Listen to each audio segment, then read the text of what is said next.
وعمر الحجرتی، پھر بھی یہ کیا تھا؟ جائز تھا. یعنی مرفوع پہلے ہوتا، مجرور بعد میں ہوتا ہے، پھر بھی امام فرر رحمۃ اللہ علیہ کے نزدیک یہ جائز تھا. اور امام سیبوی رحمۃ اللہ علیہ کے نزدیک مطلق کرنا جائز ہے، چاہے آپ اس میں مجرور کو مقدم لے کر آئیں یا نہ لے آئیں، دونوں صورتوں میں وہ کہتے ہیں یہ ناجائز ہے. فصل التاکید، یہاں سے مصنف رحمۃ اللہ علیہ تابع کی کتنی قسم ہے؟ یہ سب سے پہلے تصفت، پھر عطف بالحرف، یہ تیسری قسم ہے التاکید. تابع کی تیسری قسم کو بیان فرماتے ہیں اور وہ ہے تاکید. تابع يدل على تقرير المتبوع فيما نسب إليه او على شمول الحكم لكل فرد من افراد المتبوع. یہاں سے مصنف رحمۃ اللہ علیہ تاکید کی تعریف بیان فرماتے ہیں تاکید ایسا تابع ہوتا ہے کہ جو دلالت کرتا ہے اس معنی کی پختگی پر کہ جس معنی کو متبوع کی طرف منسوب کیا جاتا ہے، اس معنی کی پختگی پر دلالت کرتا ہے جس معنی کو متبوع کی طرف منسوب کیا جاتا ہے. مثلا متبوع کی طرف آپ فاعل والے معنی کو منسوب کرتے ہیں تو یہ فاعل والے معنی کی پختگی کرے گا، یا متبوع کے طرف آپ خبر والے معنی کو منسوب کرتے ہیں، یا مبتدا والے معنی کو منسوب کرتے ہیں، یا مفعول والے معنی کو منسوب کرتے ہیں، تو تاکید آ کر اس معنی کو کیا کرے گی؟ پختہ کرے گی. یا پھر تاکید آ کر یہ بتائے گی کہ حکم متبوع کے تمام افراد کو شامل ہے. حکم جو ہے وہ متبوع کے بہت سارے افراد ہیں، زید بھی ہے، عمر بھی ہے، خالد بھی ہے. تو تاکید آ کر یہ بتائے گی کہ جو حکم ہے، چاہے وہ حکم خبر والا ہے، فاعل والا ہے، مفعول والا ہے، کوئی بھی ہے، یہ جو حکم ہے یہ متبوع کے تمام افراد کو شامل ہے. ایسا نہیں ہے کہ کچھ افراد اس کے اندر شامل ہیں اور کچھ افراد اس کے اندر شامل نہیں. تابع ایسا تابع ہے یہ دلو جو دلالت کرتا ہے علی تقریر المتبوعی، متبوع کے معنی کی پختگی پر، فیما نسب الیہ وہ معنی جس کی طرف متبوع کو منسوب کیا جاتا ہے، او علی شمول الحکم یا ایسا تابع ہے کہ جو دلالت کرتا ہے حکم کے شامل ہونے پر، لکل فرد من افراد المتبوع کہ یہ حکم متبوع کے تمام افراد کو کیا ہے؟ شامل ہے. والتاکید علی قسمین، پھر تاکید کی دو قسمیں، تاکید لفظی اور تاکید معنوی.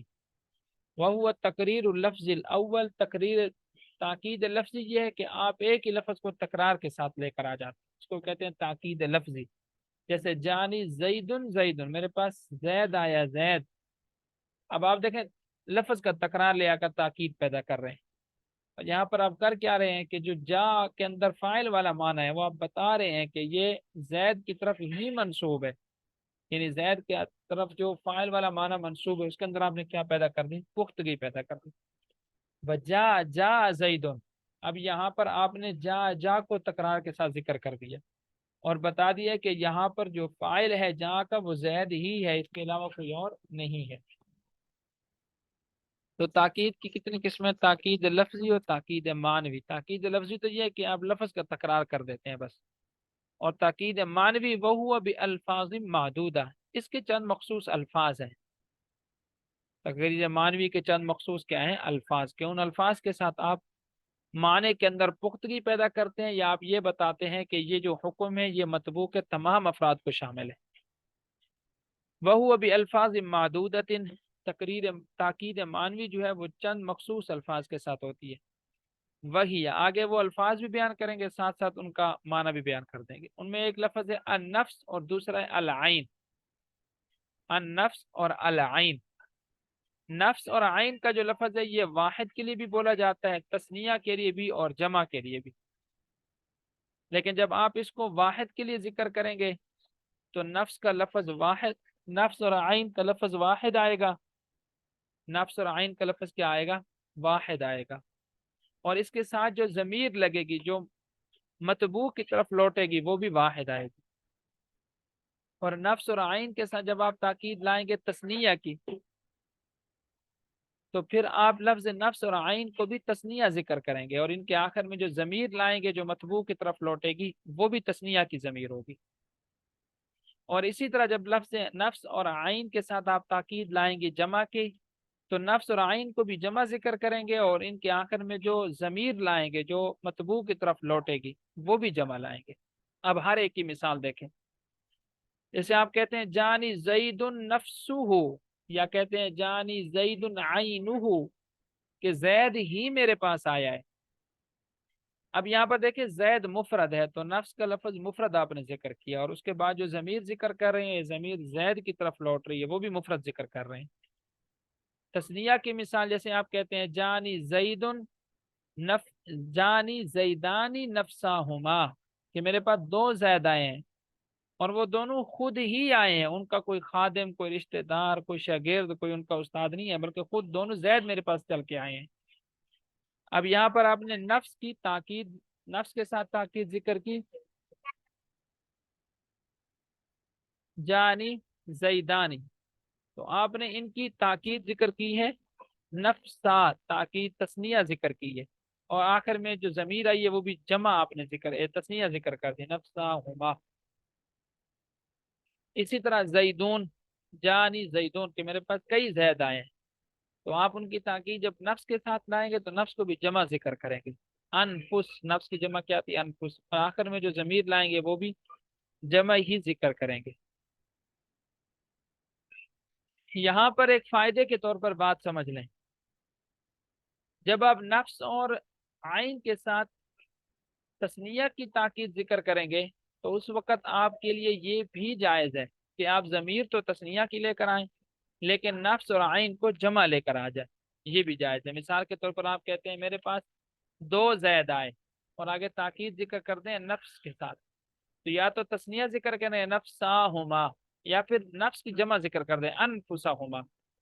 ضمیر جو ہے وہ تو تثنیہ کے لیے آئے گی، لیکن جو نفس اور عین کا لفظ ہے وہ تثنیہ کی جگہ جمع بھی استعمال ہو سکتا ہے۔ تو خلاصہ کیا نکلا کہ نفس اور عین کے ساتھ تاکید لائی جاتی ہے، مفرد کی، تثنیہ کی اور جمع کی۔ جب مفرد کی تاکید لائیں گے تو نفس اور عین کو بھی مفرد ذکر کریں گے، جب تثنیہ کی ضمیر لائیں گے، تثنیہ کی تاکید لائیں گے تو نفس اور عین کو تثنیہ ذکر کرنا بھی ٹھیک ہے، جمع ذکر کرنا بھی ٹھیک ہے، اور جب آپ نفس اور عین کے ساتھ جمع کی تاکید لائیں گے تو پھر ان کو جمع ہی ذکر کریں گے، اور اسی طرح آخر میں ان کی ضمیریں بھی کیا ہوتی رہیں گی؟ تبدیل، واحد کے لیے واحد کی ضمیر، تثنیہ کے لیے تثنیہ کی ضمیر، اور جمع کے لیے جمع کی ضمیر۔ اسی طرح مؤنث کے لیے مؤنث کی ضمیر اور مذکر کے لیے مذکر کی ضمیر آ جائے گی۔ اب اس کی مثالیں دیکھیں، وہی نفس والعین، تاکید معنوی کی جو الفاظ ہیں ان میں سے ایک نفس ہے اور ایک عین کا لفظ ہے، للواحد، واحد کے لیے بھی، والمثنى اور تثنیہ کے لیے بھی، والمجموعی اور جمع کے لیے بھی، باختلاف الصیغۃ والضمیر، صیغے اور ضمیر کے اختلاف کے ساتھ۔ نحو جیسے آپ کہتے ہیں جانی زید نفسہ والزیدان انفسہما اور نفسہما، یعنی جمع بھی آ سکتا ہے اور تثنیہ بھی، والزیدون انفسہم، وکذالک عین، اور اسی طرح عینہ، واعینہما او عیناہما۔ اب یہاں پر دیکھیں تثنیہ کے لیے جمع بھی اعین اور تثنیہ بھی عینا، وَأَعْيُنُهُمْ یہ جمع کے لیے۔ جاءتنی ہند نفسها، اب نفس کا ذکر تو اسی طرح ہی آیا ہے لیکن آگے ضمیر تبدیل ہو گئی ہے، وہ ضمیر کی جگہ ہاں آ گئی ہے، کیونکہ ہند مؤنث ہے تو ضمیر بھی مؤنث کی آئے گی، کیونکہ مؤنث کی طرف آپ مؤنث کی ضمیر لوٹاتے ہیں نا، لیکن نفس کا لفظ جو ہے وہ مذکر مؤنث دونوں کے لیے بولا جاتا ہے۔ وَجَاءَتْنِ الْهِنْدَانِ أَنفُسَهُمَا أو نَفْسَهُمَا، أنفسهما نفسهما، وجاءتنی الہندات انفسهن، وکلا وکلتا للمثنى خاصتا۔ یہاں سے مصنف رحمۃ اللہ علیہ تاکید معنوی کے دو اور الفاظ ذکر کرتے ہیں، اور وہ ہیں کلا اور کلتا، یہ دونوں تثنیہ کے ساتھ خاص ہیں، کلا تثنیہ مذکر کے ساتھ اور کلتا تثنیہ مؤنث کے ساتھ۔ وکلا وکلتا للمثنى خاصتا، کلا اور کلتا یہ تثنیہ کے ساتھ خاص ہیں۔ نحو جیسے دیکھیں قام الرجلان کلاہما، وقامت المراتان کلتاہما، کلا مذکر کے لیے، الرجلان مذکر ہے نا، اور کلتا مؤنث کے لیے کیونکہ المراتان یہ مؤنث ہے۔ جی طلباء اکرام یہاں تک سمجھ میں آ گیا الحمدللہ؟ جی سر جی الحمدللہ یہاں تک سمجھ آ گیا سر۔ پیچھے ایک سوال پیدا ہو رہا تھا۔ جی جی سوال کریں آپ۔ سر جی جیسا کہ ہم نے پڑھا جانی زید سے جانی فعل ہو گیا، نون بتایا کہ یاد کلمہ بھول بھی، اور زید موقت اور زید تقید موقت تقید مل کر کے فاعل بن، اسی طرح سر جی